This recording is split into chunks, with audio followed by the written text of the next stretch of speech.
So I'm going in about the colors today because it's time. Yeah, it's time to make that change. And we are the people and we can do it. Well, you know that song? Ooh, it's time.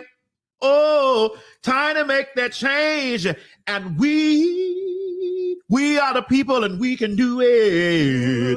We can do it. All right. So just recently, I watched a video of Gabrielle Union and Dwayne Wade giving the NAACP Image Award. They received the NAACP Image Award, and I was so thrown back and so engulfed in emotion when this was going on because that man stood up there and that man dedicated his award to Zaya Wade, to his daughter, to his trans daughter. And I was so blown back. And I actually, for a moment, I saw hope in our community. I saw hope in our community. I saw moving forward. I saw a progressive. I saw a hero, right, Tammy? I saw a hero. I saw for a moment, give me one moment in time when I thought I was all I could be, when all of my dreams were a heartbeat away and the answers were all up to me. I just saw so much in that moment. I saw hope because it has been very hopeless for our community for a very long time. And when we see nasty blogs like The Shade Room, who posted Doja Cat in a devil uniform, and then they went and repented for the post that they put up. You dirty bitches need to be repenting for all the things that you let go on in your comment section. The nasty, evil hate that you let go on in your comment section. Wouldn't even post that beautiful speech. Wouldn't even post it.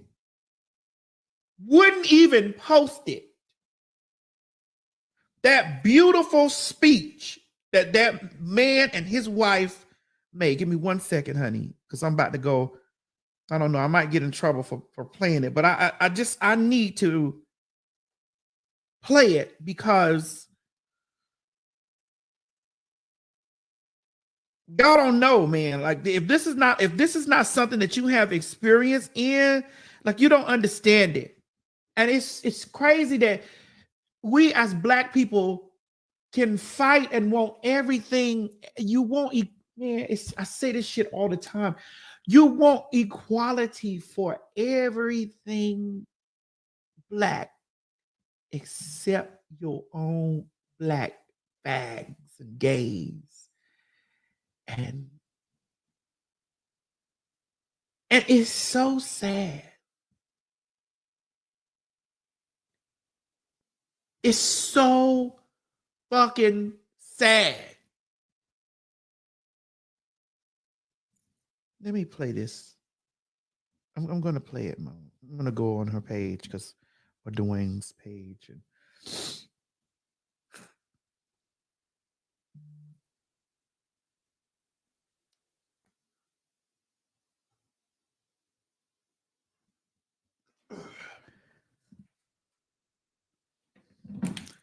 hold the line for me, please. I need you to hold the line.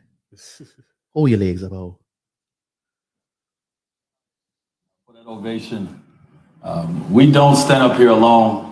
As we know, it takes a village, it takes a community. We stand up here today as two people who have worked tirelessly to have resources and access. As two people willing to use our microphones for what we believe and what other families are going through. I'm intentional when I use my platform.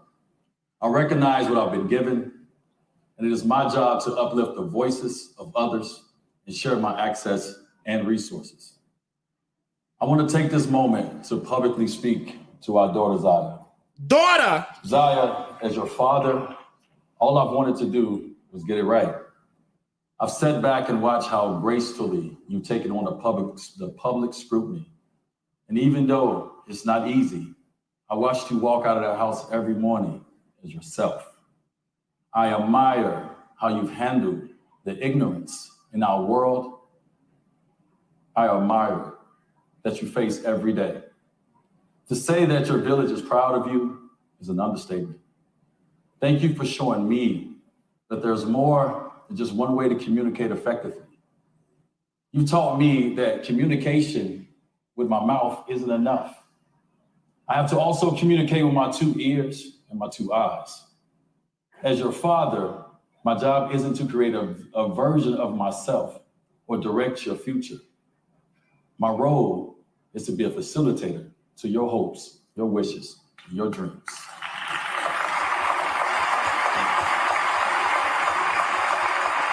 Zaya, you've made me a better human just simply by being who you were born to be, our baby girl, Zaya Wade. That's right. So baby, thank you for showing the world what courage looks like.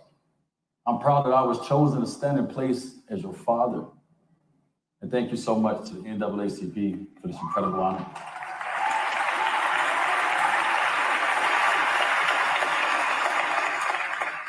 Thank you, Derek and the NAACP.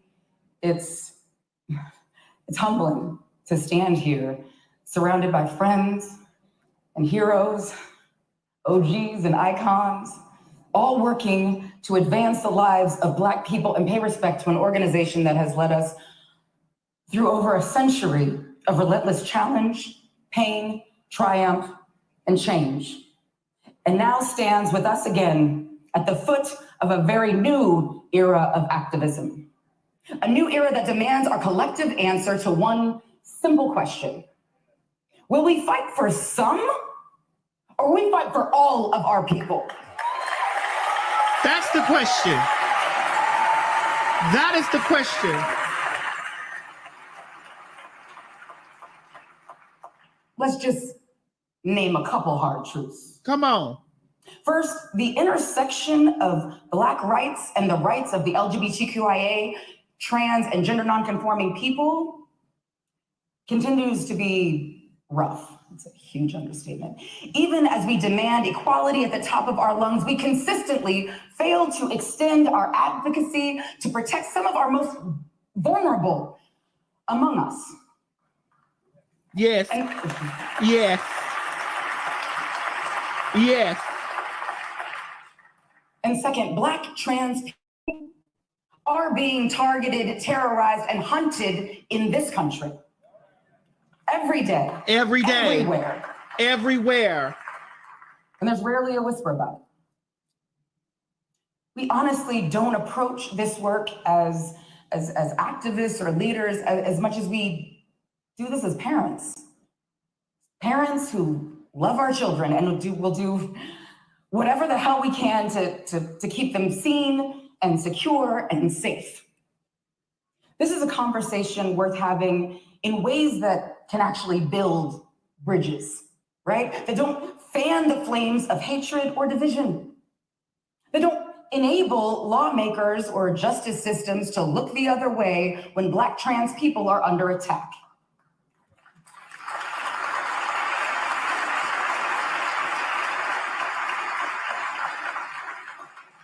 They don't drive more young people to hate themselves or harm themselves. They don't cost people their lives. So we are humbled and we are hopeful for the future. We are hopeful that we may witness a real shift in the fight for justice. The moment the movement makes room for everyone. For everybody. Everyone. Everyone. Thank you. Everyone. Did you feel that, Mo? Did you feel that whole speech? Like, Did you feel that whole thing? Mo, you're not a part of the LGBTQIA community, but you are very adjacent to it because of me and a couple other friends that you may have, but most particularly me from the trans experience. You rode in the car with me. And because I am passable, Mo, things you saw with your eyes and you heard with your ears, how another Black person sat there in that car and wished death, destruction, and hate up on people that they don't even know. You saw it with your eyes. With your eyes. And see, here's the thing about people. People see this stuff posted and I was like, I don't want, why do you want to push this stuff off on kids? Why do you get when you go out in the world, because you living in the regular world, in the regular world, and the normal, what's normal for you, and you don't have any experience with it because you've shut yourself off, you've closed yourself off, you don't care, you see it on social media, or you see it in these places, and you don't really get the opportunity to see how despicable you are towards people that don't have anything, who don't even know you, who ain't did nothing fucking to you. Heteronormative world. That's right, HFB. Who hasn't done anything fucking to you? Mo, you was blown away, wasn't you? You was with your trans friend sitting in the car, and you were looking at me, and you like, Maddie, what? And I just was agging it because I wanted the people, when you recorded, I wanted the people to see that I'm a passable motherfucking hoe. I don't give a fuck what none of you cock eaters say about me. Bitch, because I was sitting in the midst of a homophobe. Homo and bitch spewed the most, even before the camera started rolling. He was spewing the most vile, vicious, nasty things about transgender people. And I said, Mo, get this. I need you to record this so that people can see how this really works.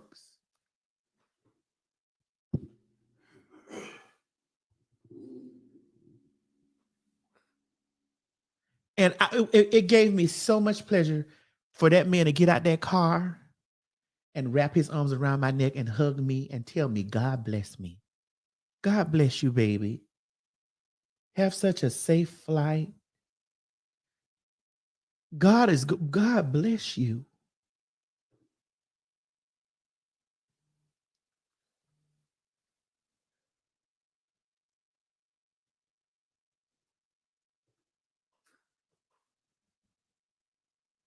God bless you. And you know what was so crazy about all of that? He didn't know I was trans. All you have to do with people and two people who you don't even know is just be kind. The very thing that he hated and despised was riding there in the car with him. Hated, despised, so much vitriol in his heart. I did business with him, gave him good stars. He had no fucking idea. And it just put me in a space of, we walk around on this planet and on this place hating and despising people who we don't know shit about. And for what? For what? I was black in that car, Mo was black in that car, and that foreign ass nigga was black in that fucking car.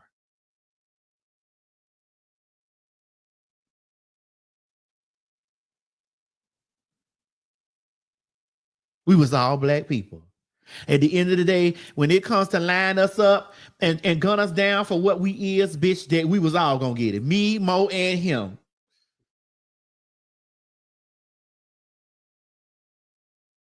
So I don't understand why black people. I do understand what it is. I do understand it. And Laverne was on the Breakfast Club, which she did such an exceptional job on the Breakfast Club. Laverne was on the Breakfast Club, and Laverne broke it down. And she says what the people are doing is that they dehumanize. They are dehumanizing trans people. Dehumanizing. So they don't even see us. And I'm talking directly to my colors right now. I know that there's shit that go on with the whites and the Spanish and all that shit. They don't got it has something to do with me, but that don't got nothing to do with me right now.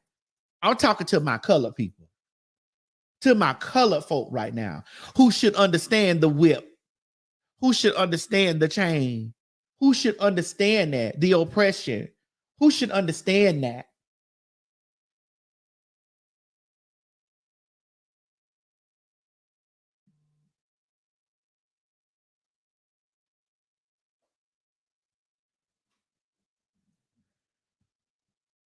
I am not always the most articulate when it comes to, because sometimes I get so angry that I can't formulate a sentence in my anger out of fuck pussy bitch ass fuck niggas. I can't get it out because I be so angry at how you sit up here and you just eliminate queer, trans, and gay people from being black.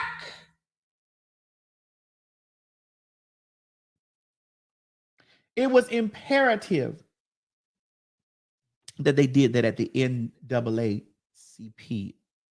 award show. Because the NAACP has been fighting for rights for coloreds, bitch, from way back.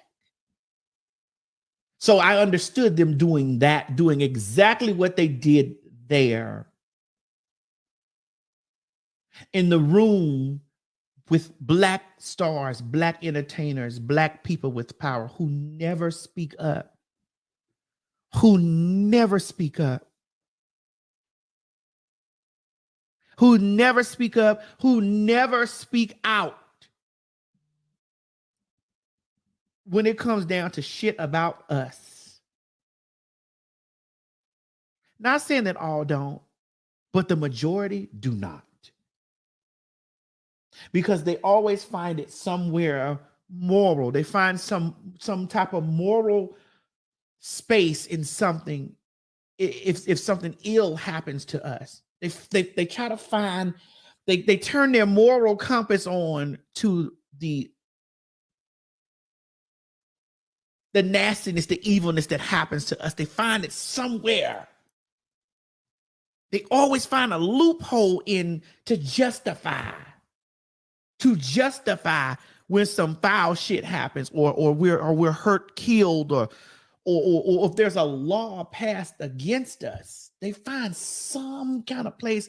Well, maybe they shouldn't be trying to deceive somebody. Well, maybe they shouldn't be, trying to be in the bathroom with me. Well, maybe they shouldn't be fooling men, and they wouldn't be murked. When it's the same black men that be murking us, that be on their knees swallowing our dicks whole or fucking us or shit like that, and then come forth with the stupid ass thing, I didn't know. I've asked this question 1,000,001 fucking times. Nobody can answer it for me. Nobody can answer the question for me. Nobody. I always ask. On one hand, you bitches always sitting somewhere talking about, I can tell, look at the hands, the feet, the neck, the torso, the back, the legs, the eyeballs, the lips. Look at the earlobes. I know. I can't nobody fool me. So you motherfucking hoes sit around here all the time with that coming out your mouth, and then in the next breath, you tell us that we are being killed because we are out deceiving and fooling men and not telling men what we are. But according to you, nobody is being fooled.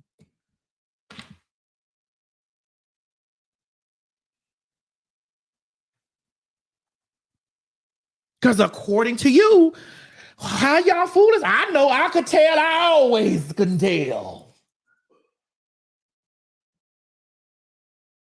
It don't make sense. The math not mathing. I'm going to get on about the law that's passed in Tennessee, Jordan. Give me 1 second. The math don't be mathing. So I made a statement after that. I put up a picture with me and Dwayne Wade, and I put a picture up because Dwayne Wade and I and Gabrielle Union, it's in the upcoming movie. I don't have the release date. I do have the release date, but I don't want to give the release date before the people get a release date. But we're in an upcoming movie together called The Perfect Find that's coming out very soon. And on set, I work with Gabby. I had a very good time working with Gabby. But on set, Dwayne Wade came in because he's also in the movie. And so I made it my business to grab his hand and tell him, thank you. From an older Black trans woman to a dad. Thank you. I was very in my space, like in a very emotional space when I was talking to this man, because this man was, I said to this man, I want you to know from a real Black motherfucking bitch. And I said it just like this. I want you to know from a real Black motherfucking bitch who been trans bitch for about 30 some years of her fucking life. Always been trans, but who transitioned 30 years ago in her life. Thank you for what you are doing today publicly for your child. Because my dad ain't shit. And I want to thank you for publicly doing what you're doing for your child. I thank you. I support you, and I fight for you in places that even though you don't even be in them places, but I fight for you in places, bitch, that your motherfucking ass would never even look in. All because of what you're doing for Zaya. Thank you so much for showing unconditional love, because bitch, let me tell you something. Families are so used to niggas throwing their kids out on the fucking street. Families is so used to, it's just, if you don't abuse it, you're doing something crazy. I said the reason why you getting so much backlash and pushback from raggedy niggas is because them raggedy niggas it's been passed down through them raggedy niggas to throw they faggot son or they faggot ass transsexual ass or whatever the hell you want to cross-dressing ass son out on the sidewalk. You'd rather than be out there in the world trying to survive and push through in the world.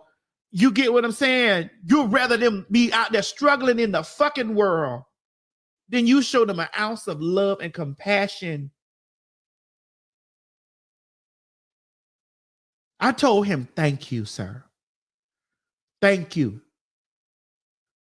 And I said to him, fuck a Boosie. That nigga got so much shit to say, fuck a Boosie. That nigga's a problem in the Black world on his own. Fuck that nigga. And all you can't say, and I told Gabby that too, all that you can't say, God damn it, I fucking will.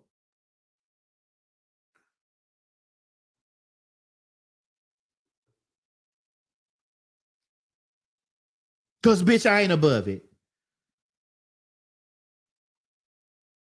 You bitches would rather sit back and would rather support your child being tossed around. It's just this, it is so disgusting to me. So I made a post. My post stated, a lot of you are disgusting. What I really wanted to say, a lot of you black filthy motherfuckers is disgusting to me. You would rather see a black father denounce, beat, drag, abuse, whoop, stomp, hate his trans child. But what the fuck can I expect from niggas? See, this is what I wanted to say, but I didn't. From niggas who scream, "Free R. Kelly." I can't expect nothing else from that shit. And I say, sometimes I just wonder, what the fuck in my community? And yes, bitch, I'm black. Black is a part of my community fucking too. Because for some reason, once I tell you I'm trans, I'm no longer black.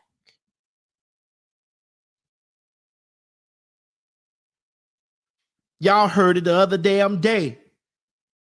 A few weeks ago when that fucking old bitch was up there talking about sister wives and sister women and all of this type of shit and was talking about black people, y'all need to make sure that y'all fight for our own. We don't need them. When did the fuck did we become them? When did we become them and not us? No, tell me.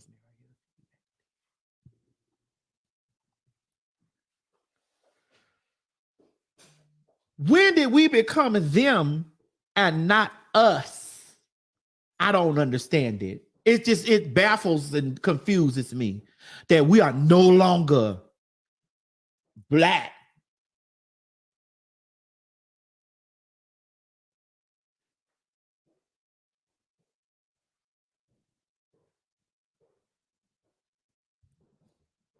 So it just pisses me off.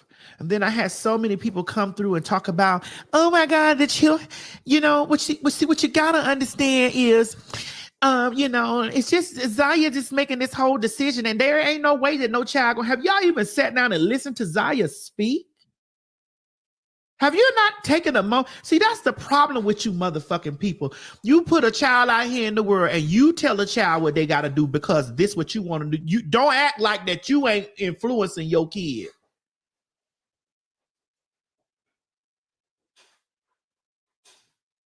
You spit a kid out and you tell them, all right, by the time you 18, you better have a motherfucking girlfriend. By the time you was such and such, y'all bitches be letting y'all straight motherfuckers be letting y'all kids have boyfriend and girlfriend when they 11, right, Mo? Got 12 years old, y'all letting them have boyfriend and girlfriend.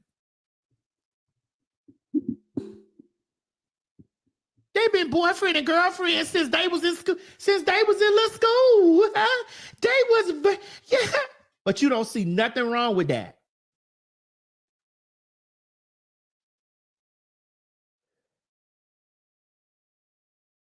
You don't see shit wrong with that. You ain't got no little girlfriend. Ooh, all the little girl. You can see when they be little bitty ass boy. Ooh, he handsome. All the little girls. But ooh, he be cute. He be kissing on girls in school, in class, and all that. My baby, we got all the little girls out there. You got your kids in Jordans and wearing rope chains and shit. They hair already. As soon as they get enough hair, you braiding it back, all ready to look like grown ass niggas. It be the fucking hypocrisy for me. It be the double standard shit for me. I am a black transgender woman. I'm 45 years old. I ain't seen nothing on television but two motherfucking straight people fucking and sucking since I was growing up. All I seen was pussy on dick. Voila. Why the fuck lie? And walk around here trying to figure out why don't I fit into nothing? Because I don't want no goddamn little girl. I don't want to have a little girlfriend.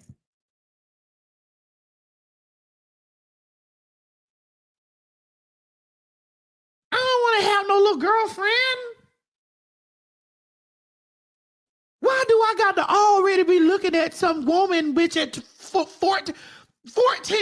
Why do I already got to be looking at how some woman is? Or, you know, y'all in the puberty stage, this when you start having little, this when you start, they be out there hunching and stuff.